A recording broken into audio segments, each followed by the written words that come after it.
បាញ់ពីទីតាំងពីបាញ់ពីខាងការនិយាយមកមានន័យថាគាត់ដើរមកថ្មើរជើងបាញ់ធម្មតាបាញ់ពីព្រោះមុននឹងបន្តិចខ្ញុំនៅក្នុងបរិវេណនេះ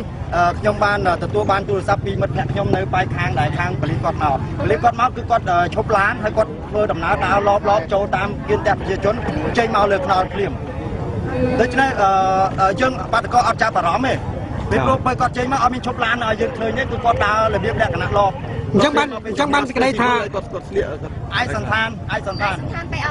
អញ្ចឹងបានសេចក្តីថាប៉ូលីសនឹងមិនអាចមានមកចរចាយើងទេគឺថាមកដល់បាញ់យកមកអញ្ចឹងយើងឃើញថាពេលដែលមកដល់គឺខ្ញុំបានឃើញដែរគឺគាត់បាញ់សម្រាប់បាញ់មកនេះជាការរៀបចំទងមុតហើយមែនទេខ្ញុំមិនអាចសន្តានបានទេប៉ុន្តែមើលតាមរបៀបដែលយើងឃើញថាគាត់បានរៀបចំលក្ខណៈបង្ក្រាបមុននេះសូមបញ្ជាក់ថានេះជាបាតដៃទី3មែនទេលោក